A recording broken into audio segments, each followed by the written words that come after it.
And what an amazing season we're having here for the Bohlin Svenska Eracingligan's Road Course Series for 2026. The start of the season has been a huge battle, a fierce battle between Marcus Byfeldt and Henrik Lindhoff, and it is certainly going to go down to the end of the season. I am sure they've been trading wins. It's been 2 wins apiece out of the 4 races so far that we've had this season. I can't wait to see what they're going to do tonight.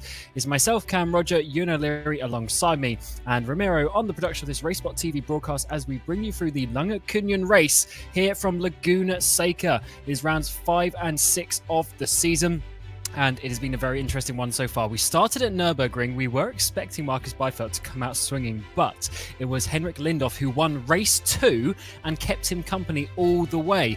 So when we went to Virginia, we were interested to see if that would resume, and it certainly did. And incident for Marcus Byfeldt in the second race as well certainly helped Henrik Lindhoff, who now leads the way in the standings as well. But we've got a fierce fight between now and April before we crown our champion. It's 9 points the gap between Lindhoff and Byfeldt, and they're starting to have a little bit of a gap to Strålberg and Holmer in behind. Then there's another small gap forming with Broström leading the pack for the final drivers inside the top 10. It is once again going to be a huge effort because the point system is so close. It's based on point per position, apart from the difference between first and second is 5 points. So getting these race victories for the likes of Byfeldt and Lindhoff is going to be a huge factor in this series. And one thing that's actually put Linus Broström up there in 5th position is the 5 bonus points if you get a 0x race. Having no incident points gets you an extra 5 bonus, but obviously that is going to be very difficult indeed. Laguna Seca for today, though, that is going to be a tough track in these GT3 machines. It's tight, it's narrow, it's not very long, and more importantly, not a very long straight down the front. But it is, as ever, going to be such a fun track for these drivers as they are finishing the qualifying session. And Ewan, just what do you think of a circuit like this that we come to? It's such good fun out there, but it looks like it could be a bit tricky for the drivers. Well, it's definitely going to be tricky. There's no doubt about that. One thing he did mention there as well that's going to be added in tonight, more particularly than some of the other circuits so far, is the very hot weather. 44 degrees Celsius down there on the track. I'm not sure we've seen anything near 100 Fahrenheit so far this season, if I remember correctly. So that's going to be a big point of contention as well. But qualifying is going to be so important here tonight. It's difficult to overtake around here at Laguna Seca, and that means that you've got to get the pole really if you're Byfeldt and Lindhoff, who are fighting it out for the title. At the moment, Byfeldt seems to be much better placed to do that. Lindhoff only recently has got himself into 2nd place, so he's just looking to get away with the front row here. Absolutely. The qualifying is a 10-minute session, so we're just coming into the final lap or so.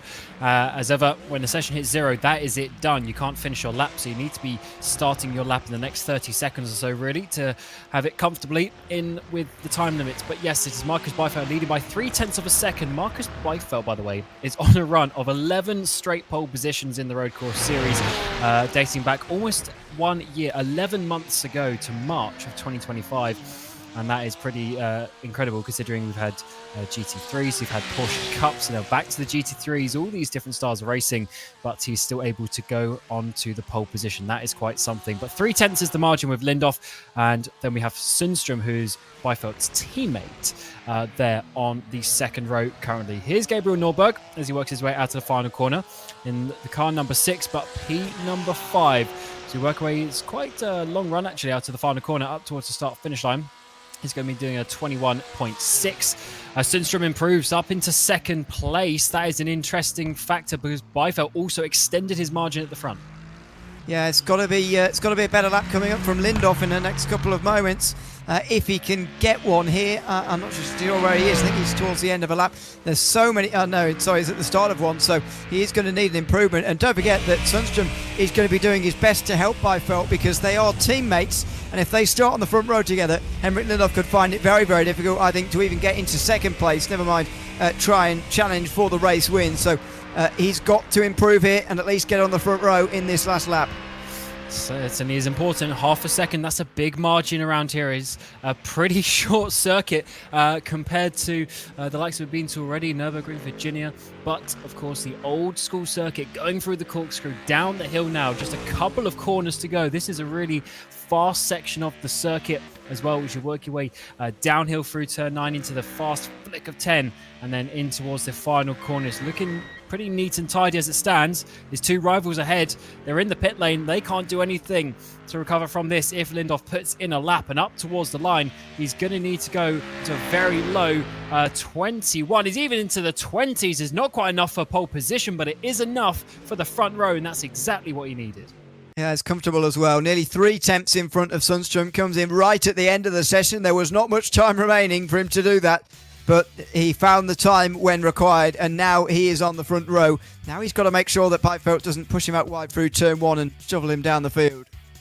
So let's have a look what the grid is for today's Lagerkungenracet here at Laguna Seca. It's Bijveld and Lindhoff on that front row with Sundström and Altawil there on the second. Flipkowski is in 5th place and Buckman is in P number 6. We've got Norberg, Broström, Holmer, Crook, Forsberg and Gunnarsson inside the top 12. Holmer actually up there in 4th place in the standings. So good start to the season from him. Frisk, Gran, Bredesen, Hilleström, Schuh and Oberg, the top 18. Of course, a really big grid here for the GT3 series. Ericsson, Hagman, Motin, Edvinsson, Olsen and Dahlstrand, your top 24 front 12 rows off the grid. Svensson, Tyr, Matheson, Kinnell, Forsell, Nordgren there inside the top 30. Lodin, Schott, Gens, Pennings, Wallingstam, Bjorn Broström down in P36. And the final page, a couple of drivers not setting laps, or Ullman the last to set a lap. And then it's Ulriksson, Reistad and Marcus Stiller as ever for Clutch Club. And the 013 going from the back in a last to first challenge. He often does quite well from there. So 40 cars here, Leary. That's a whole load of cars in GT3s around this track.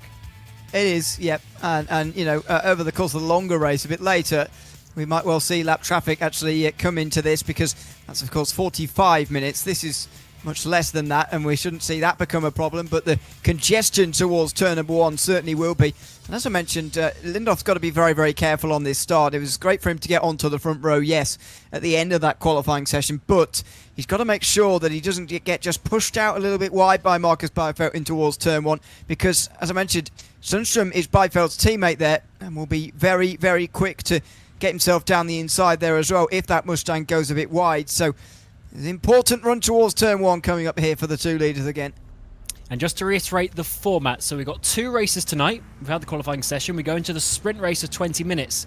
And after this, there will then be a feature race of 44 minutes where a pit stop will be required and the top 15 get reversed from the results of this. It's a tight, twisty track. It's going to be difficult to make the overtaking positions. So getting the points now before we get to that reverse grid is going to be so crucial. It's the Lagerkungenracet here for rounds 5 and 6 of the Svenska Eracingligan's road course series. And what a start that is for Marcus Bijveld. He's already got a huge jump with Lindhoff coming across to cover. And it's 2x2, a bit further down, even 3 wide from a couple of drivers to try and make some moves. Big send to the inside from Dan Holmer in the Mercedes AMG. Not quite enough to make the move just yet. Going side by side with this brochure. He's gone out wide. And Holmer's going to slide his way through there up another position. And in towards the next corner here at turn 3 and 4. An important couple of corners, and the top 3 are starting to get away with all this battling. Yeah, the top 3 miles away already as Altawil gets into 4th place in front of Filipowski. And then next in line is Daniel Holmer, who's going to be looking for a top 5 now. He dives down the inside in that Mercedes. Or he's not quite able to get down there at turn 5. But the top 3 eager to get away there. The gap that was created there by Bijveld, he got such a good launch, so that's it helped Lindhoff, because just gave him a gap to slot into there, and Sundström didn't really have a chance to get near him in towards the opening hairpin there, and that has given, well, Lindhoff second, but also Bijveld the lead pretty comfortably. We're saying overtaking is difficult, but Dan Holmer there, he's up 3 places already, and he tried to make it 4 on Filipowski, but not quite enough. But for the driver at 4th place in the standings, that is certainly very good indeed. But Sundström following his teammate through, of course. Altawil is a teammate of Lindhoff, but very interesting in this series. They've got all the teammates but in different chassis, especially a lot of the Sim Race Sweden cars in completely different chassis as well. But also seeing that as well for the nearly on pace cars. We work our way to the end of the first lap, all single file down towards the Andretti hairpin. Any big sends on the inside. The fortunate thing is this is one of the best overtaking opportunities on the track, and it's also so wide that you actually have the room to make the move down the inside. Yeah, it's still not the easiest place to do it. Well, it is one of the easy ones on this racetrack, but as far as in the context of all the circuits, I suppose it isn't so easy down at that hairpin. It's a difficult circuit to overtake on here, but once you get the driver in front of you out of line, then you can start to work on it a little bit. This is down the back of the field here. Robert Ericsson sliding and spinning indeed out of the final turn, and has to wait an awfully long time to get going again because of the long train at the back of this field. Well, all the way through this field indeed. Ericsson is right down towards the back. And he still is there. 26 seconds off the lead already after that spin. You have to do a bit of a master drive to get back into the top scoring positions. Remember, it is the top 15 only that get reversed, so he's probably not going to get anywhere near those positions. Just with the field spread around a track like this, that does get a little bit single file, so you have to be getting those positions early, and that's what Holmer's done. We're looking at the back of him as Andreas Bachmann, then the 119 machine side by side in the background, though Linus Broström is going backwards. Christopher Crook has just got past him for 9th position.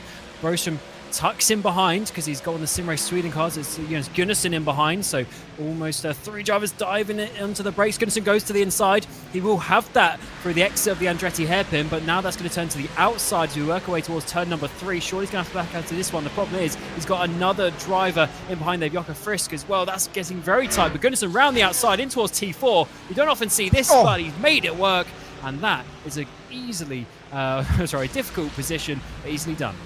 Broström's all at sea at the moment, though. He's down 3 places now, and don't forget he gained positions initially on the start. Now he's down 4, diving down the inside. Jocke Frisk there, getting through into 11th. So the reason why this is so key is because Linus Broström is dropping himself now down dangerously towards that top 15. Of course, it's a little bit extended this season, the amount of drivers who can get involved in the reverse grid, but if this momentum continues for Broström, the next group is headed by Hilleström, who's in 13th, but it goes all the way down to Rickard Everton in 25th. There, he gets one of his places back, though, from Jocke Frisk. That is an interesting one to see a GT3 so loose coming through T9, but he really did lose to the rear end of his Porsche GT3 there, and he's dropped all the way down to P20. So that is going to be a tough one to recover from, and he's now trying to go back around the outside of Morten Bredesen, I think that is. Let's have a look over Gabriel Norbo. This is a little bit higher up in P number 8, working his way through T2 into 3 and 4, and he's looking at that huge Ford Mustang right ahead of him. That's Andreas Bachmann. And they're starting to fall away slowly from the top lots, and he's been making these moves. Let's have a replay, though, actually. Jocke Frisk, he's looking pretty good. He's already got a bit loose there through the last part of the corkscrew. Then he was really tight. That's probably why. It's really tight. Awkward line. Still trying to carry some yaw into that. And unfortunately, just losing the rear end. It wasn't the biggest spin in the world, but with only being lap 3 of the race, so many cars coming past him. Yeah, he drops to 20th place after that.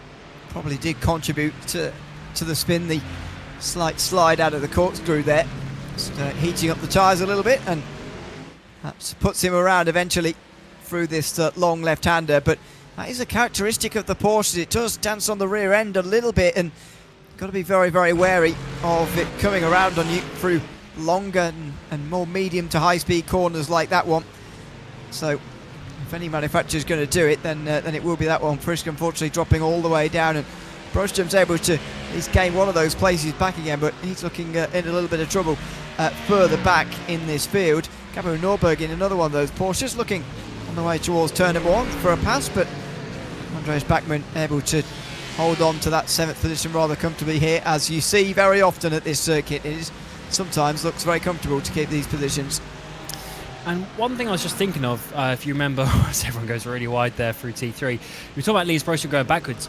He really wants to get the 0x, the extra 5 points for a 0x, but if you lose 5 positions doing that, then you also lose 5 points. So very interesting as Norberg, lovely move, slides up the inside of Bachmann there, made that one look easy, as he now needs to chase down Dan Holmer. But that was a really nice move. But for Linus Broström, he's already lost 3 places. It would have been 4 if it wasn't for the spin of Frisk. So does need to be careful with that one, because you're sort of trading 1 point for the other. Well, exactly. As you say, if you lose 5 positions, then there's no point. But I think he's getting already quite proud of his record of not having incidents in this season, because he's already got a lot of bonus points. If he were to get rid of those, he'd be right down towards the bottom end of the top 10. As it is, he's in the top 5. And so I think there's a bit of pride going on there that makes him not want to lose the positions. Lucas Olsson also goes for a spin. That Ferrari doesn't look quite healthy, actually. But anyway, through turn... where's that? Turn 10. Just goes into another spin. Something we're bound to see happen again and again here. Track temperature still over 40 degrees Celsius tonight so far. And this is an interesting battle. So this is for P15, the final reverse grid place. Forsberg and Gran, they've got it at the moment, but that's not going to be easy. You've got Marcus Hagman, who's the Mustang, the grey and blue Mustang, just in behind them. Got Oscar Motin, Jochen Svensson, and Jochen Frisk, all in this train, a little bit further behind. Even some more drivers, it's continuing further down. So if they want to be able to hold on to this, these 2 Porsches need to be trying to get away from the field. That's going to be easier said than done. What we've seen a couple of times, Ewan, I believe both in Nürburgring and... Oh, there's a big spin there for Bach when he comes back on. Make contact with Krug. That is live pictures there. Krug slows down as he works up the hill. And that's a terrible place for Bachmann to try and rejoin. Yeah, and he's going to have to wait for ages, because that group that we were talking about going all the way down to about 25th position is coming through now. So he's going to drop well outside the top 20 as a result of that. As they got through there, Holmer got himself nearly up inside the top 5 as a result of everything that's been going on the last couple of moments. Nicholas Gran and Dante Forsberg are side by side up the hill. Christopher Crook seems to be dropping a couple of positions here as well from that group. It's all and he's dropping down quite severely. There he is. He's spun through turn 9 and he's dropping down the field now. So lots of mistakes happening at the moment.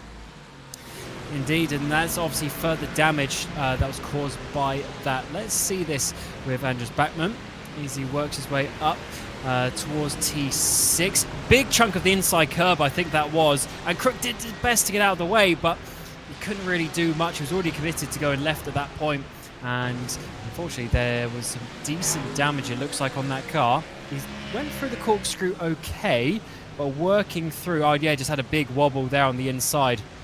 Can't get loose and he wasn't able to do so. So he is down pit road getting some repairs for that. That's a big shame, because he was in the good points paying positions, and now that's basically race done.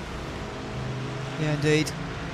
I think if you're not inside the top 15 in this opening race of the day, and you're not going to get too many points, they're going to see you up towards the front of the championship, unfortunately, as the battle for 10th continues. This was going on last time, and it is still Yakashu down the inside in towards the top 10 on Anders Hillström.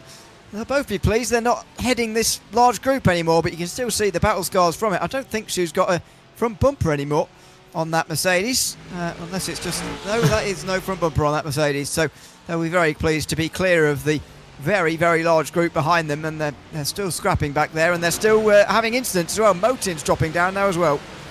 Indeed, he touched the back of Marcus Hagman there, pushed him on the inside. Is that Gran getting involved? Oh, everyone's all over the grass, all over... It's not grass around, it's gravel, isn't it? And there goes Oscar Motin spinning around finally at the bottom of the corkscrew. Marcus Hagman still having some troubles as well. That is really not nice for these drivers. So let's see this. So Motin pushes, almost forces Hagman into that move, and that is really not nice at all. Big contact further in the background. I think it was actually Forsberg, maybe, not Gran, who was the initial car involved with that.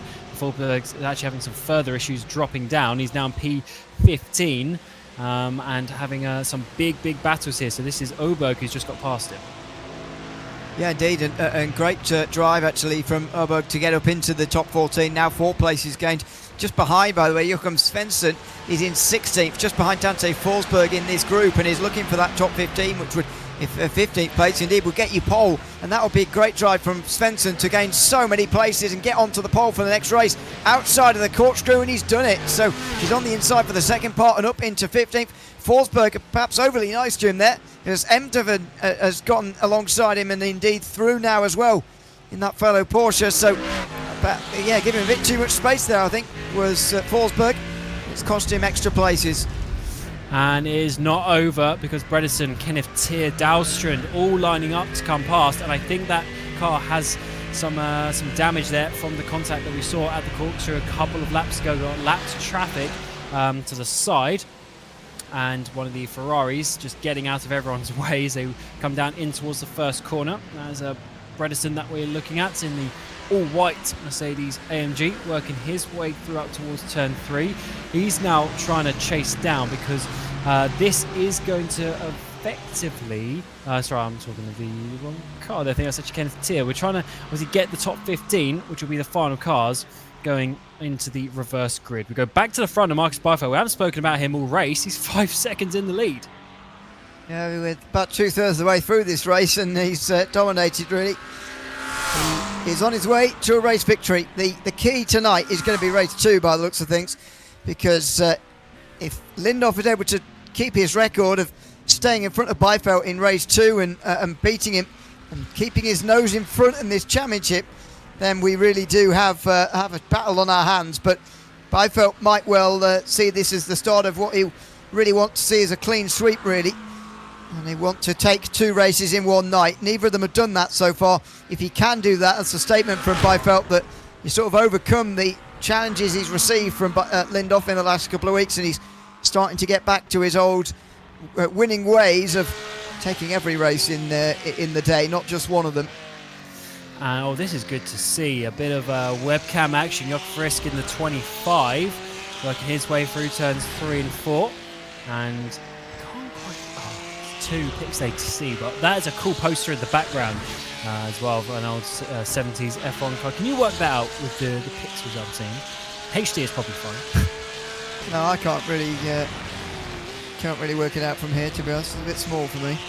But nice bit of memorabilia, at least, to be honest. But one thing I was just thinking about, Ewan, is Byfeld has been the faster driver, probably, you'd say, in the first 4 races, but Lindhoff has done his best to get on top of that and keep him on his toes. Whereas now, is this the first time we're actually seeing Byfeld have that couple of tenths advantage that we've always known? And if so, that could be a crucial factor as we work our way very quickly to the midpoint of the season. Well, I think probably on balance he has just about been quicker, but this is the first time I think this season where he's properly dominated. I mean, he has won other races this season, yes, but I don't think he's dominated quite as much as this. I mean, after only about 5 minutes, he had multiple seconds of a gap here, did Marcus Byfeld. We haven't seen that so far over the course of this season. So, yeah, I think this is better than we've seen it so far this season from Marcus Byfeld. And it's all to race 2 again. You know, as you mentioned, Lindhoff hasn't been as quick as Byfeld on occasions, but he's been able to get out race wins. And that's where the difference has been so far this season. He's been able to hold off a race, especially at the Nürburgring in that first round. That was so important for the season, and so it's proved to be. You know, it's given him the confidence to go on and do it again, and actually put distance between himself and Byfeld 2 weeks ago at VIR, where Byfeld didn't have such a good second race. Yeah, and that's also because Byfeld won the first race, and therefore where they were positioned in the pack coming through, he was involved in the battle in the scrap there coming out of turn 1 at Virginia, whereas it's going to be a similar situation again where Byfeld wins the sprint race, Lindhoff in second, and I wonder if that positioning is going to be a factor once again. But you can't predict the future, that's why you've got to get the points now, and it is a 5 extra bonus points for winning compared to second place. The points gap is 9. 1 point for the pole position, another 5 the difference. That's already 6 recovered. It's just a 3-point gap between them. So it shows you how even a 9-point gap for Lindhoff can come down very, very quickly. But there is drop scores that will come into it later in the year, later in the season. I think it's 2 rounds are dropped. So we're kind of waiting for that, and maybe Byfeld's terrible run at Virginia won't matter in the end. Well, yeah, maybe. Because, as we mentioned time and again, about that gap between first and second just means that you can close the gap so quickly. If you, of course, Byfeld. Obviously, it's difficult to win races if you're not Byfeld or Lindhoff, but for those two, they seem to be finding it relatively easy. And a clean sweep here would give him all the points. I do wonder how they're going in terms of zero incidents this time round, because Byfeld and Lindhoff, for the first time this season, really haven't been in a battle with one another or indeed anybody else. So I do wonder whether they're both picking up the 5 bonus or whether somebody's getting it and the other isn't. Could be so crucial by the end of the day and indeed the end of the season. This is one of those circuits though where it's very easy to dip a wheel into the sand and get yourself on off track. So wouldn't be surprised if one of them's made it and one of them hasn't. And one thing is also the fastest lap, which is currently held by Marcus Byfeld, who he might have even matched his qualifying time. That is absolutely ridiculous. He's close to his qualifying time at least. So he's out there just doing purples, to be honest. And on the last lap, he was 1.3 seconds quicker than Lindhoff. Lindhoff did have a bad lap, to be fair, but still, he's very fast out there at the front. And if he can get those couple of fastest laps in the 2 races, that's another couple of points. And big crash here on the front straight. They're continuing on halfway down. That must have already started coming out of the final corner, because there's no way you're going to sort of really come into contact on the straight, although we have seen that before with Jan Magnussen. But let's see at some point a replay of that, because the 96 has big damage as well as that Ferrari. It looked like an almighty mess coming onto the front straight there. No idea what they were playing at. Ulrichsson's trying to get through here, so he dives down the inside at the penultimate turn. Matheson not letting him have it so easy. Matheson was on the inside briefly. He's going to return the favour at the final corner. It goes a bit deep. Oh, and he doesn't give very much room. Oh, right, okay. Well, he doesn't give any room to Ulrichsson, actually, who's quite nice indeed in turning him back the right way again. So it maybe looked a bit worse than what it was, actually, from when we joined, but Matheson there did not give any room to Ulrichsson. And unfortunately, he's only got himself to blame for the contact made later. And there's a big send. This is Filikowski and Norberg. I should say that's Holmer going back behind Norberg even. So Norberg is really the only one in the top 10 making some moves. So he's got himself that P6 position. And he's got Filikowski over a second up the road, who's going off actually on the exit T4. Well, this is Dan Holmer just dropping down another place. He's still up 2 from where he started earlier. But he's really down a couple from his peak position. Yeah, it's been a bit of movement inside the top 10 so far in this race, but worth remembering that the top 5 are all the same as for what it wasn't qualifying. Marcus, oh dear, more trouble for Marcus Dillett. You mentioned on the grid there that he actually has often quite a lot of success from the back of the grid. Well, I'm not sure I'd argue that this season. He has had a pretty difficult season starting from the back. Normally he is very good at coming through, but I'm afraid so far this season it's not been so good for him. 23rd place in the points standings currently after being at all 4 of the rounds so far. He's found it very difficult, I think, to stay out of trouble so far. Yeah, that's true. This season in particular, not, but in general, he does love that. Even in the Oval Series as well, loves starting from the back. It's a cool thing to see, actually, because he probably knows he's not going to win or get the top 5, on pace, so you might as well have a bit of fun. And sometimes when you start in the middle of the pack, you're like P20, if he could qualify there, that's actually not going to make the day any better.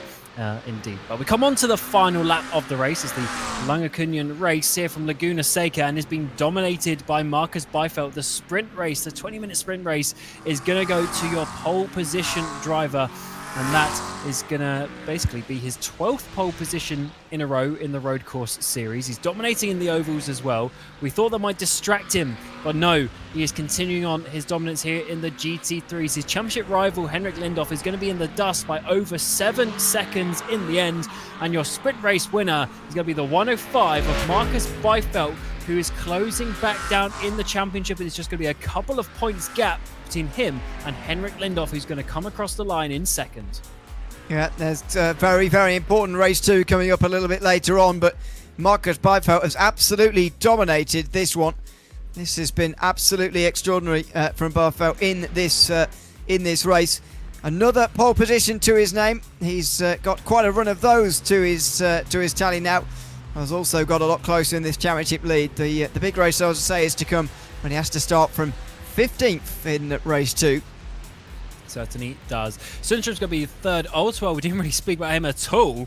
He had a nice quiet race coming there in 4th position. Some other notable finishes, the likes of Norberg getting up into 6th place. Gunnarsson, a fairly solid job in 8th compared to where he's been so far this season. And Linus Broström, after a quiet start, ended up in 9th position, being a bit cautious. I'll be interested to see if he has a 0x, but we won't find out, unfortunately, till the results get posted a little bit later on. How many drivers in the end are going to finish on the lead lap? We're going to have 31 drivers, I think, 32 drivers out of the 40 on the lead lap as well, so not too many major incidents. So actually, Ericsson, is this before or after the finish line? That's at the final corner, isn't it? Yeah, that's the inside of the final corner. So he had an issue there, battling earlier. Was that involved, or was that just going to be him losing the rear end on the brakes? Let's have a look. He's on his own as it stands. So is he just going to lose the rear end as he works his way down, or is there going to be a crash up ahead? It looks like he's pushing very hard. Oh, there is a slower car actually working to that final corner. I don't know if we're going to quite be able to see. That's a shame. We'll try and work that out a little bit later on. But certainly a interesting race here. First race of the day, 15 laps. And as Marcus Byfeld getting the win by 8 seconds in the end from Lindhoff. Sundström rounding out your podium. Altawell, Filikovsky, Norberg, Holmer, Gunnarsson, Broström and Yukashu inside the top 10. Byfeld did get the fastest lap as well, so he gets the extra point with that one. And the final drivers being reversed are Gran, Hillestrom, Frisk, Oberg and Enforden is your pole position driver for race number 2. Those missing out is Svensson, Bredesen, Tier, Forsberg and Dahlstrand. In your top 20, then we have Schott, Kinnell, Matheson, Gens, Motin, Norgren, Ericsson, Wallingston, Lodin, and Pennings, the top 30. And then the final drivers on the lead lap was Hagman and Ulriksson, just having the spin there at the end. Then it's going to be Fossell, Broström, Ullman, Olsen, Stiller, Backman, Crook, and Lars Reistad in the triple three, the final drivers of this one. And as the drivers just take a bit of a warm-up, we are going to be getting a couple of messages from our partners, and we'll be back for race number 2.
And welcome back to Laguna Seca, the Lagerkungenracet here for Bohlin Svenska Eracingligan's road course series for 2023. We just had the sprint race, which was won and almost dominated there by Marcus Byfeld. He's not your championship leader, though. That is Henrik Lindhoff, who came in second position.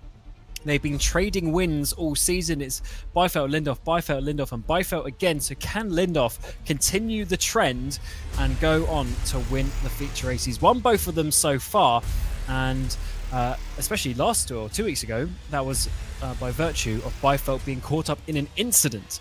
And that is because we're going to get a reverse grid. The top 15 will now be reversed from the result of the sprint race, and we go for a little bit longer. 44 minutes of action. A pit stop is going to be required, And that, of course, makes a decision for when drivers come down pit road, and it's half a fuel tank, so it's about 30 minutes the drivers will go, and then they'll have to stop for about 15 minutes to get to the end. But as ever, if you can save a lap of fuel, you can do a qualifying lap and then come in for a shorter stop, and that often works out better. And I think that window tonight could be quite extended anyway, just a little bit over some of the other racetracks we've had so far this season. It's quite tight through here, which means you're not using quite as much fuel, lower speeds, etc. So I think we could see some interest with strategy here. The leaders are likely to go on for quite a long time here because of the difficulty to overtake. You really want to see some gaps opening up behind you before you want to come in to pit lane.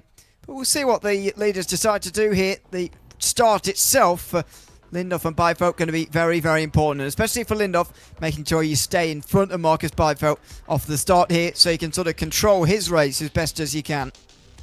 That's the important thing. You got to try and have some control over your race. The problem is if you start going backwards, then other people control it around you. And one thing Lindhoff did very importantly in Virginia was being aggressive with that.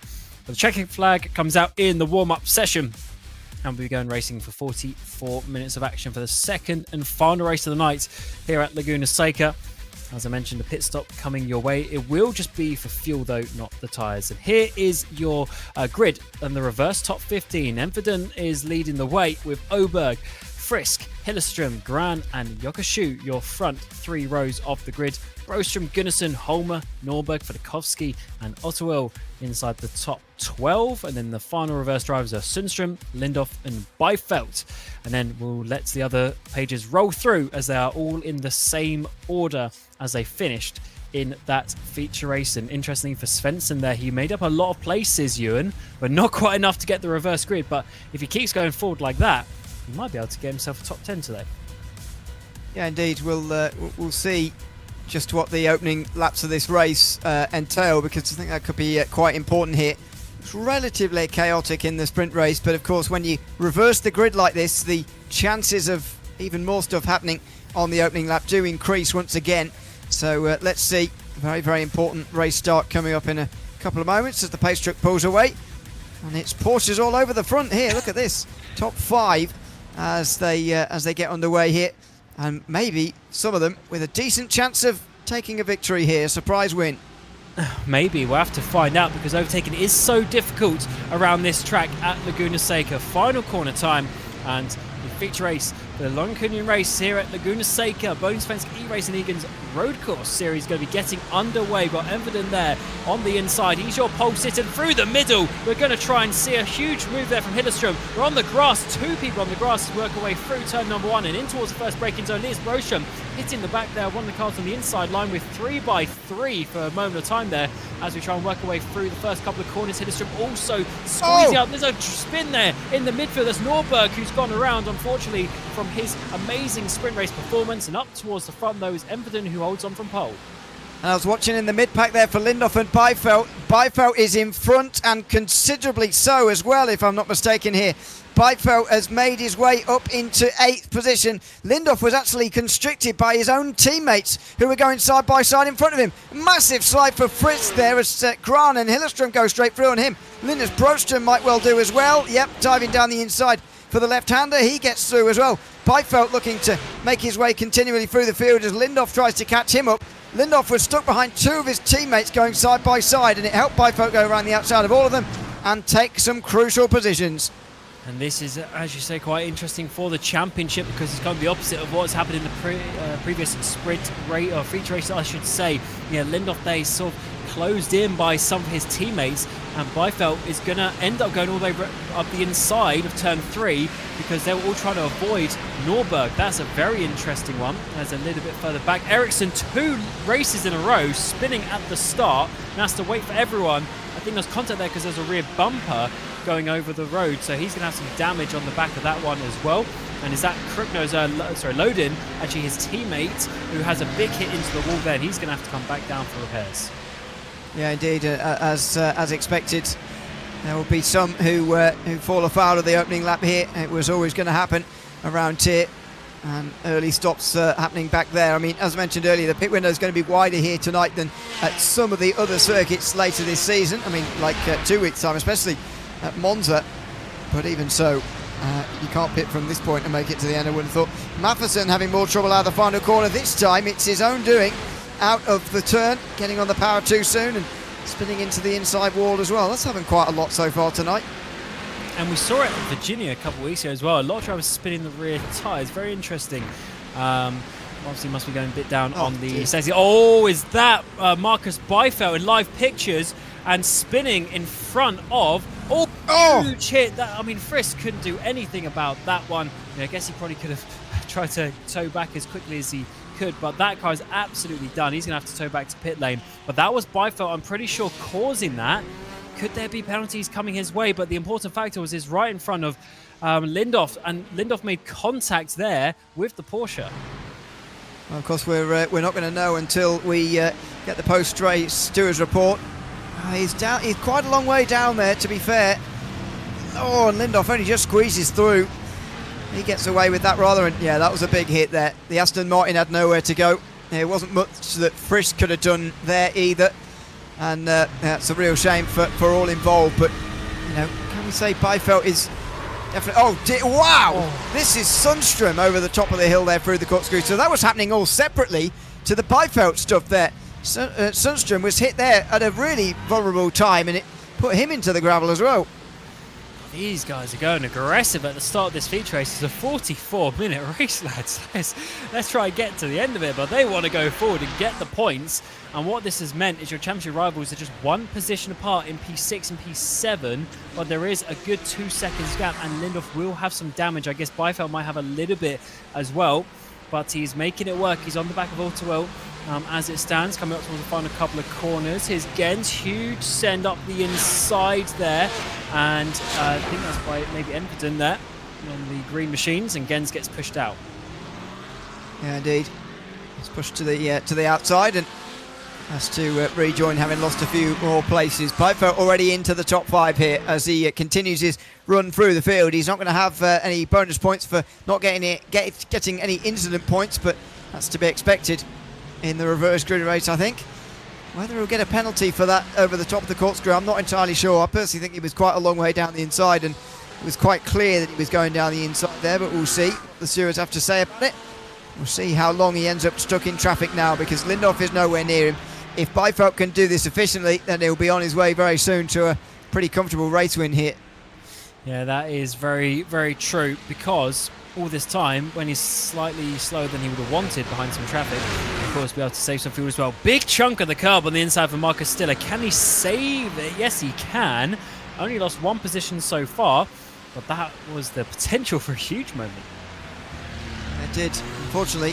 As we were seeing that Byfeld incident, by the way, we're seeing a replay of Stiller spinning around turn number 1 as well, and it's just been a difficult night for him on a continually difficult season, it looks like, for that driver, Marcus Stiller, who always starts at the back of the field, as we know. Here comes Byfeld down the inside of Linus Broström. Just as Lindoff is catching the group here, Byfeld is picking them off one by one, and he's now into 3rd place, probably soon, very soon into 3rd, because Anders Hilleström is not far in front. Hilleström is a teammate of Lindoff, though. Is that going to mean anything? To be honest, Simray Sweden haven't done anything so far. Up the inside, he's got already. No way. In towards the Andretti hairpin. He's made the move, but he's got to do what we saw earlier from Gunnarsson, and he's done it around the outside already in turn 3. Hilleström not holding as much of a defence as I was expecting. So Byfeld is up into 3rd place. Lindoff still in 7th. He has not made any positions, but he has now caught this pack. And 2 of the drivers there are teammates. Yeah, and surprised that Hilleström didn't put up more of a fight from Byfeld. I know you mentioned that none of them have really done it so far this season, but I don't know why they haven't started, to be honest. And especially there, because it wouldn't have even taken any over-aggression from Hilleström to actually just stay down the inside of Byfeld there. He actually broke early into turn 3 to let him go, so not sure what that's all about. Here comes Linus Broström meantime down the inside, and there goes Hilleström wide. Alter will get through, as will Lindoff. He's seemingly letting everybody through at the moment, is Hilleström, and he drops to 7th. Yeah, I don't think he really has the pace to hold on with these guys. He's dropped himself into a nice little gap. He's got a couple seconds to Yokshu behind. Byfeld into second place. A dive up the inside of the final corner surely has meant that he's worked his way through Grant, and that is a big, big lap. He started that in about 5th or 6th place, and he's up into 2nd. That is quite remarkable. Here's Ullman, and he's going to get a big push from behind. No, he's on his own. He's going to lose it on the Astro, and that's the exact copy of what we saw another driver there on the first lap of this race, and he's got to wait quite a while to get a gap back out in the traffic. Even at this stage, he has to wait a while and is tentative when rejoining there, but probably better than rejoining unsafely at the final turn. As we see Byfeld in this second place. We'll see how long this lasts now, because we're not even 10 minutes into the race, and I reckon by the time we get there, Marcus Byfeld will be in the lead again. This has been sort of the domination you expect to see from Marcus Byfeld in one of these rounds, really, and we haven't so far through rounds 1 and 2. Now maybe we're starting to see the first signs of it as we have a replay of the pass itself on Grant. It's easy as you like, down to the inside of the final turn. As long as Grant's not defending that, Byfeld is easily heading down the inside there. And you just see Everton, the car up ahead. That is the one that he's chasing now. He's in a quarter of a second. It's not going to be long before he's going to be leading this race. Send up the inside from Lindhoff. Brostrom is the car on the outside in the 71 for Polski Logistics, and that is going to be a 4th position for Lindhoff. I don't think Brostrom is really going to want to defend that. From what we saw in the first race anyway, he's not going to go tooth and nail for these positions. They do get a bit close as we work our way through T1, but in towards the braking zone of the Andretti hairpin, nothing can be done there, and that is going to be 4th position. So it's Grant up next for Lindhoff as he works his way through in towards, that's going to be 3rd position if he can do that. And this is going to be important because I think this is just a round that he has to accept that Byfeld is going to gain points on him. Yeah, he does. But, you know, you've got to park that for a moment and just think, well, what's the best I can get actually out of this race? And that at the moment for Lindhoff is definitely 2nd place. If he finishes lower than 2nd, then I think he should be a bit disappointed with this reverse grid race considering the situation he's in. Oh dear, after only 10 minutes, and that's easily done. Nicholas Grant goes wide, and so Lindhoff's to 3rd now as Byfeld is let through effectively into the lead. There wasn't much fight put up there either. Yeah, the outside for Byfeld. He takes the lead after only 10 minutes of action. That is quite remarkable. Grant is going to be going out wide, having an awful time there, dropping further down. But the nearly on pace driver hits the front, a familiar sign. But not so much this season, actually, in the feature races.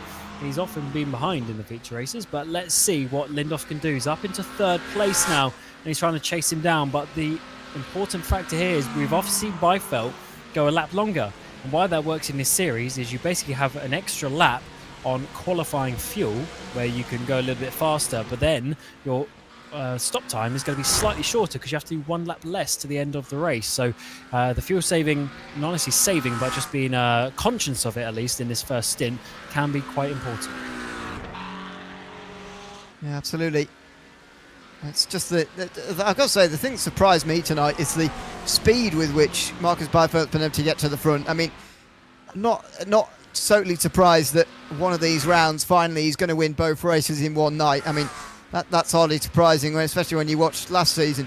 However, the thing that surprised me is just how easy he's found it to overtake around here at what is a difficult circuit to overtake. I think the name is sort of carrying him some way here.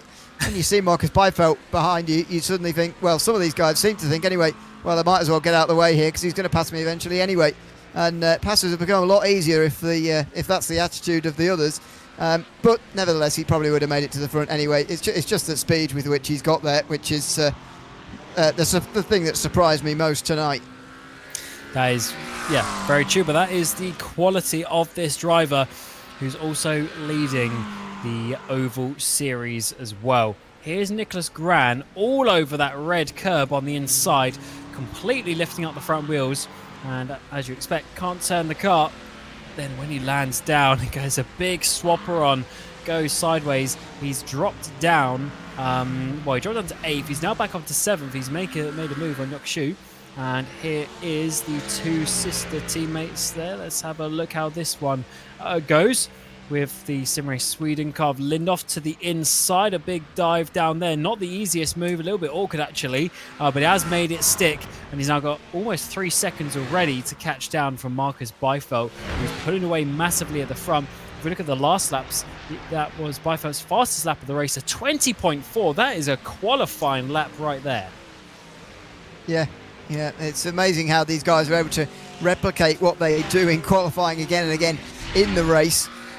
Even in this situation as well, when you've got quite a lot of fuel on board, even though we're restricted, of course, that they are still relatively heavy, but they're going not that far away from where they were earlier on, as Emberton gets a little bit wide there, and Lindhoff now is definitely going to be in the clear for second. He's going to have to look over his shoulder now, because Linus Brostrom's not that far behind, and Adam Atwell was quite strong in the first race. Maybe all three of them sense a potential podium in this second race of the day. Absolutely, and I've just realised something. Have I been saying this wrong? That's a different team. They've got similar liveries, but it's True North Racing for Emberton, actually. I think I just said sister teammates. Just very similar livery, but I guess it's Swedish, so blue and yellow all over the place. There is blue and yellow all over the place. The Sim Race Sweden cars did used to look like that as well, didn't they? Gunnarsson is using a Porsche as well, and it looks very like that. Right, yeah. Well, yeah, I think it was Hilleström we were saying it about early on, but I think that Hilleström and Emberton might be on the same team, but not on the same team as Sim Race Sweden, so there we go. But there is a bit more of a mix this season, it must be said. Last season in the Porsche Cups, there was, all one team really, but Sim Race Sweden are nearly on pace are the ones fighting at the front, but there's lots of others through the field this time round, and potentially a closer championship to look at in the teams rather than the drivers this season, depending on how Byfeld versus Lindhoff goes on. Yeah, absolutely. Let's see what happens to another of Sim Race Sweden cars. That is one. The Håkan Schott in the Academy team. The white squeeze in the 96. Oh, into the wall they go. Across the pit entries. Ulrichsen, who's not had a fun day at all. And we go back to the road car version of that, losing the rear wing. Håkan Schott, and that's going to lose a lot of the rear downforce. Yes, he loses the rear end, as there's no weight being pushed down on the back of that car. And he's going to have to probably toe back, although actually he ends up with the wall a second time. Well, that's definitely the end of his, well, maybe even the end of his day, actually, for Håkan Schott. A bit of a shame, really. And, he'll be annoyed about that, because there's no reason, really, why you should be having an accident through turn one like that. The kink on the straight over the top of the hill there before you get downhill into the Andretti hairpin, but there you go. They make contact, and Schott looks like he's out of the race as a result. This is Hilleström, who we were saying about it earlier on. Yeah, it does look very similar, the way that his teammates with Emberton. And there goes Jocke Schou going very wide. He drops now behind Holmer as a result of that mistake. And we're seeing a little bit further back some moves, as that's probably Sundström working his way up. And let's see how far he's going to be able to get in this race. We've got Oberg Motin just behind him, and that was for a 12th position as it stands. Grand Schou, they're having a further battle. Schou's got past for 8th position after that off that he's just had. And in his purple machine, the 34, making some moves, and as ever, being very aggressive as he is. Yeah, certainly. But you've got to be around this circuit. To be fair, I feel we've seen maybe less of that tonight than I was expecting. Expecting it to be very difficult to overtake, and the ones that did come would be very aggressive, but that's not really been the case so far. Nicholas Grahn now heads to the inside a little bit through the hairpin, and Schou manages to hold on to 8th for now, but it's a new battle really created by Schou's mistake last lap. And further up front, Altawil trying to make up places so that he can get a sniff at the podium. I think he's probably still favourite to get this podium, but there'll be 2 difficult overtakes up in front of him to reach there. Yes, certainly was a battle for 4th, battle for 8th on your screen, and this is a good run from Linus Broström, because he's very fast in the ovals, of course, the reigning champion in the oval series, a 2-time champion in fact, but when it comes to the road course stuff, such as GT3s, even the Formula 4s that he's raced here in the past in this series, he's struggled a little bit, but this is a much better. He's looking very good in the championship as well, and just trying to put in some solid races for Polski Logistics. That is what he needs at this time. He's currently in that 4th position, chasing down Everton in the 1-1-7. Started on that pole position, but not enough to hold on. But let's see if Broström can get himself a podium as well. Yokshu in 8th seems to have that one sorted with Gran, as he's pulled away by a few car lengths. Yeah, absolutely. Done a good job back there. This is getting tighter though for 3rd, I would say, over the course of these laps. There's Amtverden and then Broström and Alter. But how can they make the difference? These guys are pretty evenly matched, really, in terms of speed. That's not something that can be said for some of the other battles we've seen so far. So how can Broström get himself through? And also, as I mentioned earlier, he's, I think, very, very pleased with his record of not getting incident points and therefore getting the 5 bonuses so far this season. So is he willing to be really aggressive to try and make this pass and risk getting a 1x or a 2x for contact or something like that? Because he'll want to keep that record going, and he might need to get his elbows out to make this pass. Certainly will need to, but maybe he's already lost that and we haven't seen it, because you can easily get an off track as well, which could be part of that. And at that point you might as well just go for it, because there's 20 incident limit before we get to a drive-through penalty. And in VIR especially, we did see at the end of the feature race there was a good 2-3 drivers who had to come in. They got black flagged for too many incidents. Yeah, indeed. It's I was a little bit surprised to see it actually last week, but if that was a problem, then it certainly will be here, you would say. You're much more likely, in my opinion, to be tipping your wheel off into the sand through this circuit than you were 2 weeks ago. But this is also a slightly easier circuit, I would say, than VIR, which is pretty unusual in a lot of ways, and you can therefore end up in a lot of trouble. But there you go. We'll see if anybody falls afoul of that in the next 25 minutes. Broström very close to making the pass here. Everton is on the way towards the corkscrew, staying to the right hand side, almost in a way suggesting you can head down the inside there, Linus Broström, but he doesn't decide to, and in the end actually didn't look like he really wanted to give up the place either, but it was just a straight line toward the corkscrew. And he needs to be careful, because Autowell's looking pretty tasty at this point. We've seen an opportunity potentially open up with the 71, because that's the problem for Broström when you're in the middle of a 3-car battle, is you've got to look forward and behind, and you can't sort of open yourselves up to an opportunity for someone to dive down your inside. So let's see this in towards the second corner this time. Not enough to make a move, but I think Broström was just keeping it sort of calm and safe. We don't always see that from him. I mean, he's one of the main league admins here running this community, but that doesn't mean he hasn't given himself basically a penalty over the years. Yeah, indeed. Has to abide by the same rules, indeed, as you'd expect. So lap car gets out the way. You'd hope if you're trailing here that maybe that would open up an opportunity for you, but at the moment that's just not happening. And as Everton doesn't make a mistake, the opportunities are very few and far between. This is Hagman. Oh, he's going to get absolutely drived there by one of the Ferraris. That's Mikael Penix. Oh, and that's where all the stones have come from. I was wondering that last lap, but that's where all the stones have come from recently, through the corkscrew. I love the flashing of the lights from Marcus Hagman, who's let back through actually. So that is nice from Penix. It doesn't, overdo what happened, but at least it's the gesture that he realises he made a mistake there. So here's Bredesen losing. That's an interesting place to lose the rear end. We've often seen some people chunk the curb in the front, and not just slide in the rear. That's a bit of a strange one for me. Right, it's a high-speed corner, and the curves around there are a bit vicious sometimes through turn 6. But yeah, it is normally the inside of the front end there that is the problem, but can head out a bit too wide and spin to the inside. Just got to be very careful, really, walking a tightrope through turn 6, really.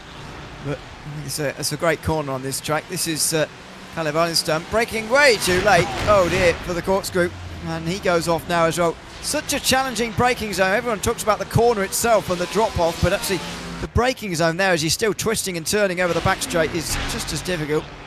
Yes, completely blind as you come over, and the straight is anything but straight. The track really sort of kinks to the right, and you can't really see it on the offboards, but there is a significant kink, and as you go over the kink, you then have to brake. So you sort of have to choose your line before you even see the apex. It's a very, very tough corner, and that is why it's so famous and still has its place on the motorsport calendar. To be honest, it's the whole point of this track, really. I mean, the rest of it is actually quite good fun, but it is the main talking point of the track, and it's certainly a thing that the drivers want to race, and that is why we come here on these calendars. Yeah, absolutely. It's very calendar across the board this season. More twisty racetracks, you'd say, than straight line speed based, although having said that, we're going to Monza in 2 weeks' time. That slightly goes against my assessment of the calendar, but this is much more like the sort of track we're going to see for the remainder of this season after those at that race in a couple of weeks' time. Ending with Brands Hatch, Sonoma, Suzuka, by the way. They're all pretty difficult circuits as well, and I don't know this, but maybe some of the reason they've been selected is to try and make the reverse grids a bit more relevant, make the leaders find it more difficult to come through the field. But at the moment they're just doing it in 10 minutes. Michael Spifeld, I mean, even if we had the races the other way around, we had the feature race set by the grid and the sprint race done by the reverse grid, they'd still get back to the front in time for the end. Yeah, that's very true. So are you trying to say that they're making a format so Marcus Byfeld doesn't win, but he's still going to come out on top? Not so that he doesn't win the championship, because that's very hard to stop, but so that he doesn't win every race. I wouldn't be surprised, yeah, but they can't stop that from happening either. I like your idea, though, of having the sprint race being maybe longer from the qualifying than having the pit stop in that race as well. That would be quite an interesting one. But I guess then with the longer race and being in qualifying order, you'd then maybe just have this field naturally spread out, and there would be a bit less battling. Whereas we have had quite a lot of action in the opening half of this feature race. Yeah, you're probably right. It wouldn't do the feature race any favours, I wouldn't say, but the sprint race might be more exciting. I don't know. Atterwell, meantime, gets through on Brostrom quite nicely there. He's been working on that for a while, and you can see that it just cost you. It's a real investment to get through here. It's cost them a second and a half to third place now, and we'll see what they decide to do when they get there again. And he's gone a little bit wide. He'll be all right. We'll see what they decide to do when they get there, because they've spent quite a long time stuck behind that Porsche now. And we're in the last 20 minutes. You can definitely make it home on fuel from here. So do they decide to come into the pit lane and try to undercut the third place driver, Rickard Everton? Or are they just going to stick behind him for a few more laps until the fuel runs out? I don't know. It's just every time we see pitting earlier, it never seems to work. So I think you just got to go as long as you can and as fast as you can to really make it work. But the unfortunate bit of that is the battling's been quite hard around here in the opening half of the race. So I don't think we're going to be seeing too many early pitters. But one of those is Linus Brostrom. Ironically, a driver who normally likes a long stint, but this time he goes early.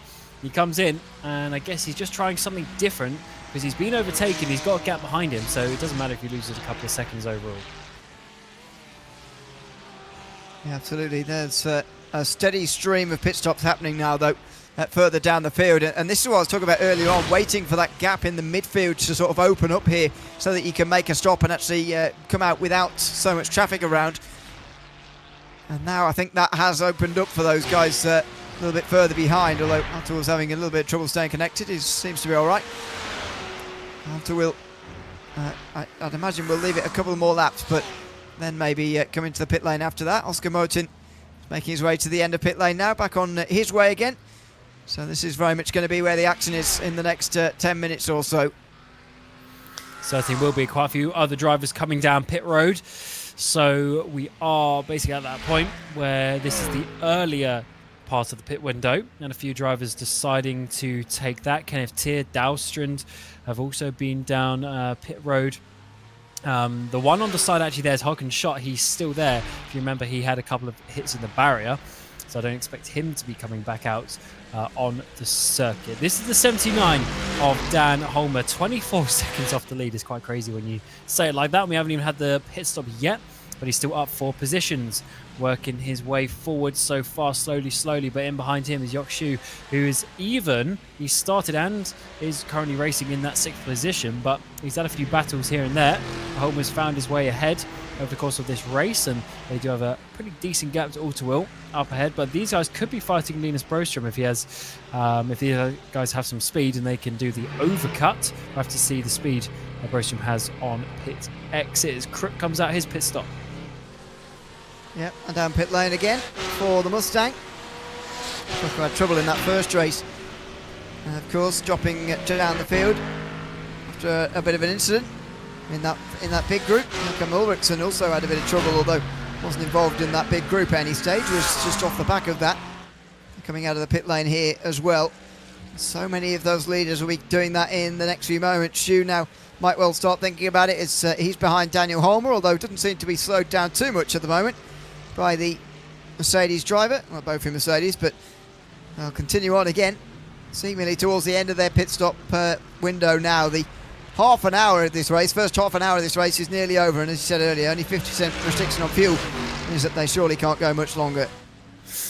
Yes, that is very true. I think we're going to be seeing it in the next 2 laps or so for most of the drivers, but yeah, I guess we'll have to see if they can stretch out a little bit. This is a track where you can do that quite a bit. There's some long corners where you can really sort of coast through and obviously avoid being on the throttle a little bit. Therefore, there's a bit of a momentum track, not a stop-start track as Ullman there spins, and that was almost a bit of contact just up ahead of him, plus loading a corner later. Big chunk of the curb on the inside. Can he keep it? No, he just loses the rear end, and his teammate there slides his way through. And you can actually see from this angle, look at the hill up there. That's not the angle of the camera, that is the angle of the hill. It is a big incline up to the braking zone. Yeah, it is very, very steep round here in this at this racetrack. It's part of California. It's just inland, if you like, from the sea, and immediately when you come off the sea down there, off the coast, you go uphill generally and down again. So it's sort of built around that, and it really gives this racetrack its character as well. Of course, creates one of the most famous corners in all of motorsport. The fact that it's so steeply downhill through that corkscrew really creates that character of this racetrack here. And it's an iconic place to come for round 3, races 5 and 6. So less than 15 minutes to go now. Byfeld is very much in traffic over this same section of the racetrack. He's probably got to pit soon. I mean, not only because of fuel, but also because of the traffic. It might well be quicker for him to come into pit lane about now. Anders Hilleström is in pit lane.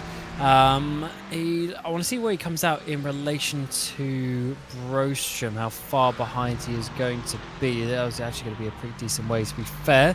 So not going to be a factor at all after dropping back quite a bit from that one. Looking at the lap times, though, Broström is... I mean,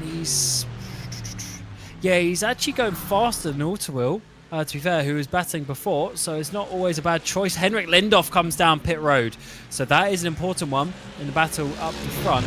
Unfortunately, he was miles behind Byfeld, to be honest. No tyres, as you see cars staying down there. It's just gas and go for these drivers, but we are expecting somewhere around 11-12 seconds of the stop time for those pitting already. If you pit a bit later, you might be slightly shorter. And yes, 11.8. As the 117 as Everton comes in the back. We've also got Shu, All-to-Will, Sundström coming in, but once again Marcus Byfeld, like always, Ewan, stays out a lap longer. Is that his driving, or is that because he's in the McLaren and, to be honest, no one else is? Yeah, it's hard to tell, isn't it, when there's not many others to compare him against with that McLaren. It might well be both. I mean, I'm not entirely 100% convinced all of these guys are right at the very end of their fuel now, but just might be the right moment to come in. To be fair, maybe with 13 minutes they are right at the end of their fuel, but there's definitely tactics for a few of these guys going on back here as well to think about. But again, very, very difficult to compare when Byfeld is one of the only McLarens. Very tight pit exit here. You saw it there from Adam Alto, very close to going into the sand on the outside there and getting yourself sort of directly onto turn 2, which wouldn't be ideal at all. So narrow, that pit exit there, cut out of the inside of the Andretti hairpin there. Don't really know why they don't just let them rejoin, to be honest, on the inside of the proper racetrack. But anyway, you have to drive down a very small access road instead. That is a wild shout from Ewan O'Leary. I think it's because the kink of turn 1 is over a massive brow, and you naturally cut to the left-hand side. So yeah, that'd be very dangerous, to be honest. I don't mean that. I don't mean there. I mean, make them stay there for a little bit longer. But I mean, not completely down that narrow road. I mean, you can get yourself to. I mean, the inside of the hairpin is not a very fast corner. I'm sure people could deal with that. I don't know. If they can't deal with that, we've got bigger problems, in my opinion. I don't know. I would not be overly happy with drivers. You see, look at the kink there. If they just came out where these cones are, if he just came right now, yes, I guess the drivers are naturally to the right hand side. But yeah. I'm not sure about that one. I think it's a bit safer where it is. As Marcus Byfeld comes in, it's definitely not a safe pit entry either. Roman Grosjean did a good example of that a couple of years ago. But Marcus Byfeld in the 105 machine comes down pit lane. This is a good lap later than Henrik Lindhoff, who's working his way through the corkscrew. You would assume that it's going to be a shorter stop. It was a 11.8, 11.5 for lots of drivers at the same time. And let's see what it is. No way. Is that at 9.8 seconds? 2 seconds less pit stop time than Henrik Lindhoff. Is that why? Is Marcus Byfeld just good on fuel, or is that why he's in the McLaren? Is it just much better on fuel? Well, yeah, it's clearly better than what Lindhoff been able to do in an extreme. But actually, when you look at some of the others, like what Holmer's been able to do in that pit stop, like what Lucas Olsson a little bit further down has been able to do, Dante Forsberg, they've all got 10-point-somethings. So Holmer was only 6 tenths slower in the box, Olsson only 6 tenths slower, and Dante Forsberg at just a second slower. So the difference looks massive to Lindhoff, but actually, in terms of in context of the whole field, Byfeld's pit stop, while it is the quickest, it's not by that much the quickest. Yeah, that is true. I mean, obviously it's quite a bit more than Linus Broström, but that's because he did it 3-4 laps ago, so it makes sense. He needs 3-4 laps more fuel, but for 1 lap, basically 2 seconds, that could be Lindhoff as well. Adding a lap to be safe in terms of the time limits and how many laps he thinks they're going to do, whereas Byfeld, because he knows basically that he's going to be leading to the end, he knows exactly how many laps he's going to do, and maybe he's a little bit more prepared in that regard. So it could be a maths thing as well, because one thing when I was driving, first Andres Batman, he already got a black flag for instant points, goes for a spin once again. Or that might have even been the spin that caused his black flag. But I remember when I was a racer, I would always like adding 1 more lap of fuel because I never fully trusted the maths and I didn't want to run out. Yeah, you do end up adding at least extra laps. I always used to round it up to the nearest 10, which is a terrible idea. But nearest 10 laps? No, not 10 laps, sorry, 10 litres. Oh, I was going to say. But even that's quite overly safe, I would say. But I was very scared of it as well. Wait, so if there's 12 litres, I put in 20 or something. Maybe 15. Yeah, that is nearest 5 or 10. Yeah, I think I must have got pretty early on in my sim racing. I must have got burnt, and I never fully recovered from those those memories. I don't really remember ever running out of fuel, but I must have done at some point. Through miscalculation, so there you go. I was overly careful, but I wasn't competing in a competitive series like this. You've got to absolutely shave every 10th off in a series like this, otherwise you'll lose quite a lot of places and you'll lose quite a lot of time. So these guys will have practiced it and got it down to a much more specific number, and they'll be very, very confident of the numbers of laps this race is going to be, and indeed that they've got enough fuel to do that. We've had a bunch of weird offs and crashes today. There's another one for Christopher Crook as well. So the Street Trends car's not doing so good. And Street Trends, of course, the former team of Marcus Byfeld in the Road Course Series. He's still there in the Oval, but in the Road Course, he's been nearly on pace for a couple of years now. And then Autowill, he's dropped off quite a bit, actually, through this pit stop phase. He's now down into 8th position. He's lost a lot of time, actually. Did he have a spin? No, he had a 22-second stop was that because of some damage on top as well? So he lost 10 seconds. If you remove that, yeah, he would be up there ahead of Linus Broström, but he's not done so. So that's given Linus a free stop, and Automobile's got a lot to do in the final 7 minutes. That, to me, as a pit stop time, looks exactly like someone who's forgotten to uncheck the tyres and has just taken all 4. Maybe I'm wrong, but 22 seconds is exactly how long it takes to change all 4 tyres in a GT3, and that's exactly the length of the pit stop. And it's very, very easy to do. It's not one of those circuits where you really get a long straight and a break to change your settings and stuff. So if you forget about it, and of course he would have been pretty intensely involved in that third place battle, not much time to think about much else, and early on of course coming through the field, so you wonder whether that might have just slipped his notice and might well have cost him quite a few places there, accidentally changing tyres.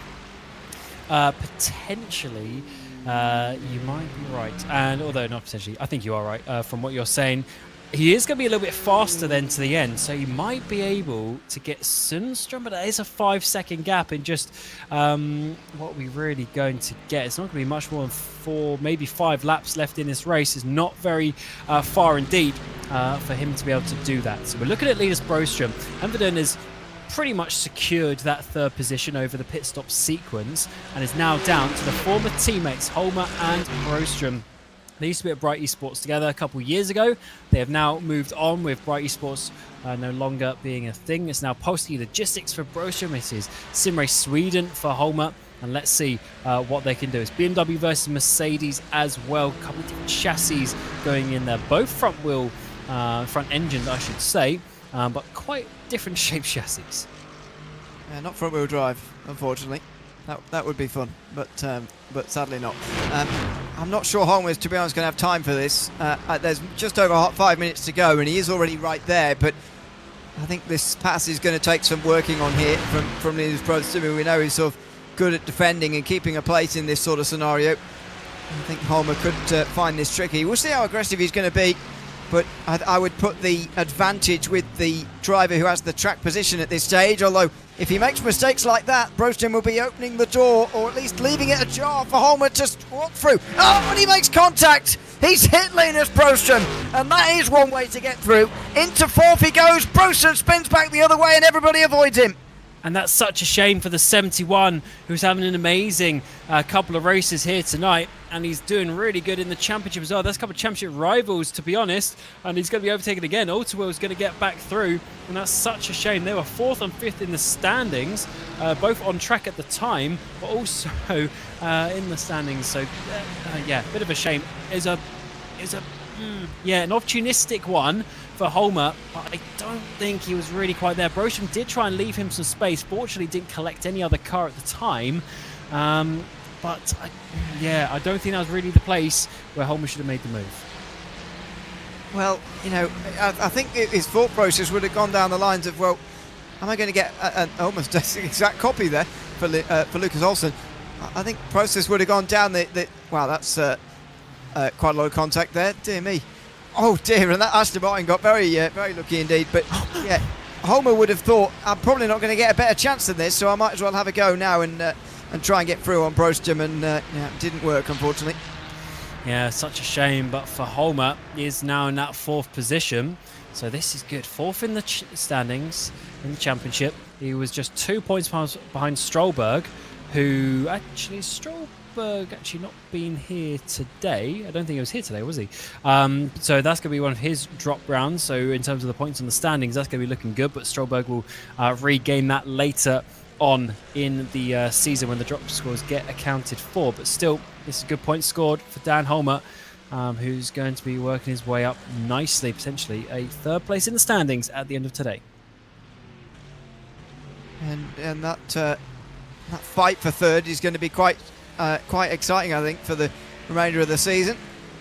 I mean, maybe at the end of today, Holman's going to have it by quite an advantage, but because Beifeld and Lindhoff are dominating so much in 1 and 2, it'll be interesting to see if there can be a fight for 3rd place between the likes of Holmer and Broström and some of the others as well in this field. And what about this drive as well from Rickard Everton in the 3rd place?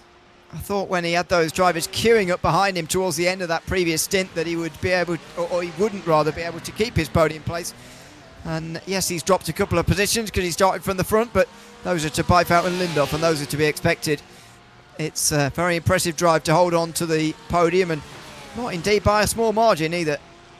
I think this is one of the examples of what the reverse grid feature race is all about. He got the reverse grid pole. Fair enough, the two championship contenders get past you, but he's still going to take third place, and somewhat comfortably as well. I mean, he's miles away, from even dropping outside the top 10. So this is a really, really good drive from him. I mean, he'd have to drop 25 seconds, basically, to drop outside the top 10. So he's done a great job with just a couple of laps to go. I think that is a real example of why we have this reverse feature race. If you are maybe not fast enough to win a race, but you are fast enough to still have a decent position, you get the reverse, you get up towards the front, and then this is where you can hold on and score your points for the season. As I mentioned, every position is worth 1 point in this series, but they do start to add up quite quickly if you finish multiple positions in front of whoever it is. It's the unfortunate thing for Byfout and Lindhoff is that often there isn't a position between them. Lucky for them, there's a real gap between first and second in the standings in terms of points gained. So that championship battle remains interesting, and so does the one for third, hopefully, over the course of the remainder of this season. But Byfout is on to another lap. He, I don't think, is on the last one yet. He's going to come round and see the white flag next time, I would guess. But anyway, it doesn't really matter to him. He will take the race win pretty comfortably here, no matter what. And that, by the way, is Ulrichsen just in front. He's in 14th place. That just shows you how much of the field he's already lapped. Wow.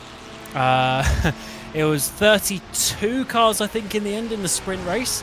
And I guess we've gone more than the double race distance, and therefore less than half of the drivers on the lead lap. That just shows you the pace. But for example, his fastest lap is a 20.3. Most other people's fastest laps are high 21s. That's a second and a half quicker on the fastest lap alone.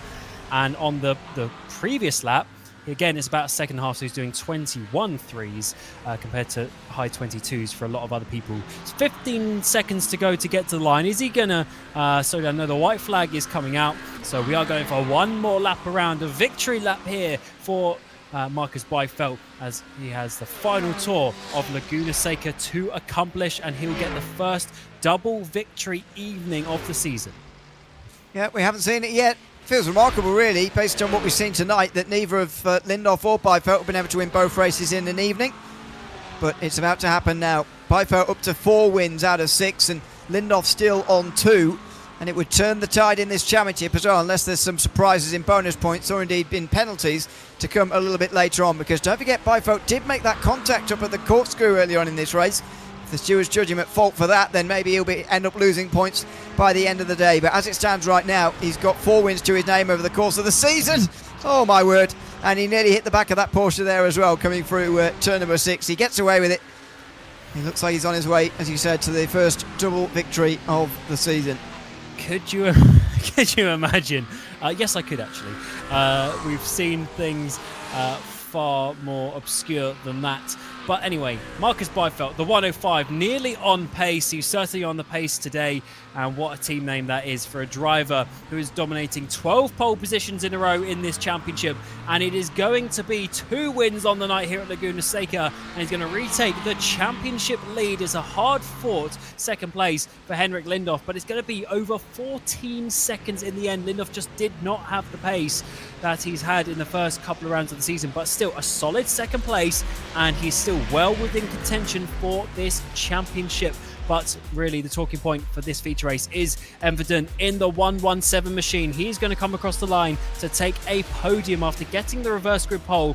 He was able to hold on, and he is well ahead of the remaining pack inside the top 10. What drive this is from the TNR driver, the 117, and across the line it's going to be for a podium finish for him here at Laguna Seca. The Lagerkungenracet certainly been a very interesting one in terms of how the championship is going to work out. 4th place will be Dan Holmer, and he should have 3rd position in the championship, following Byfout and Lindhoff after this one. Yep, that's a real honour as well, because of the speed that Byfout and Lindhoff have showed so far this season, as I was discussing earlier on. But This is the first time, really, where Byfeld has stamped his authority on this field here tonight. We've really seen it, perhaps more than previously, and it's really sort of reminding you of previous seasons where he has dominated all the way through. I mentioned it earlier in the seasons, it was so important for Lindhoff to initially break that up. Now he's going to have to really respond in 2 weeks' time to get himself back on track. This is going to be a championship, isn't it? Byfeld is coming, but Lindhoff needs to do his best. So Byfeld wins race 6 of the season. Lindhoff in second place. Emberton for True North Racing getting the podium. It's going to be Holmer, Shu, Sundström, Alterwill, Broström, Gran, and Gunnarsson there sneaked to top 10 at the end. We didn't really speak about him in the feature race, but sneaked to top 10 with the only other drivers on the lead lap. It was 12 in the end. That is remarkable. Hilleström and Crook on pace. Worthy fun drives on the lead lap. Then we had Motin, Ulrichsen, Forsberg, Eriksson, Oberg, Svensson, Olsen, and Gens, your top 20, with Byfeld getting the fastest lap point as well. That's 2 extra points for both the fastest laps. Dahlström, Tier, Knell, Forsell, Norberg, Frisk, Matheson, Norgren, Wallingston, and Pennings, the top 30. And then some drivers having some issues today was Bredesen, Backman, Broström, Hagman, Alman, Stiller, Lodin, Schott, Filipowski, and Reistad coming last in both races, with basically DNFing on the first lap or so. That's not necessarily what he would have wanted. But we do actually have Henrik Lindhoff coming for an interview, so let's grab a word with him, because Marcus unfortunately won't be able to join us. But Henrik here in the number 8 there for Sim Race Sweden.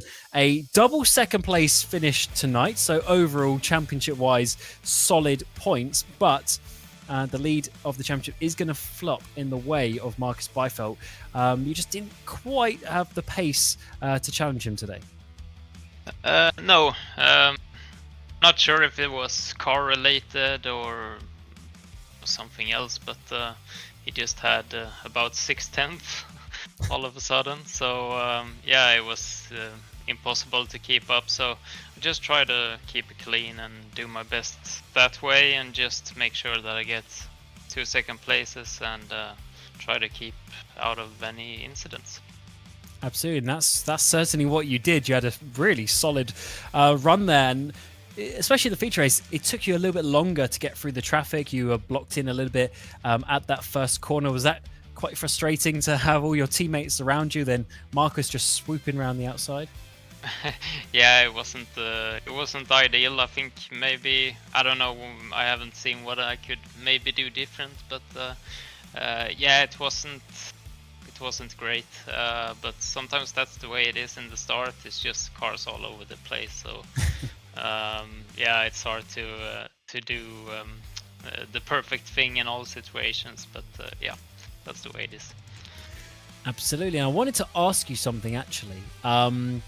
Your pit stop, albeit you pit, I think it was a lap before Marcus, was 2 seconds longer than Marcus. Was that because of a miscalculation in the fuel or something like that? Or, you know, is that because of the car? Is there some way you can make your stops a little bit shorter? Because he seems to have a slight shorter stop every race. Actually, the fuel was calculated just correctly. I had 0.2 or 0.1 when crossing the line. So no, I think overall the McLaren I know is pretty good on fuel. So I think he can run it a bit longer. But yeah, maybe something you can think of, especially if I was very close behind and slipstream. Maybe you can lift off a bit earlier to even that out in upcoming races, but we'll see. Absolutely, it's going to be a fun championship. So yeah, we'll see you in a couple of weeks at Monza. Yeah, thank you guys, bye. Cheers. So it looks like Henrik the only one joining us today, but it's not a problem at all. Marcus Byfeld, though, taking the lead of the championship. That is going to be quite something. But, of course, the championship does not end there. In 2 weeks' time, we are going to be going to Monza, and that is going to be a whole load of fun. That'll be the halfway point pretty much in the championship as well at the end of that, and that will really give us an eye. Is Lindhoff going to be able to come back and take a victory and get to the points lead again of Marcus Byfeld, or is this a start of Byfeld's domination information. It's going to be a whole load of fun. But of course, we go back to oval racing action next week as well, where we go to Echo Park at Atlanta. That's going to be quite something around that track as well. So every week here, Thursday nights, RaceSpotTV, we're bringing you Svenska Eracingligan action. But that was it here from the Lagerkungenracet at Laguna Seca. And Marcus Byfeld shows his dominance once more. It's been myself, Cam Roger, Ewan O'Leary alongside me and Ramiro on the production of this RaceSpotTV broadcast. And until next week at Atlanta or 2 weeks at Monza, we wish you a very warm goodbye.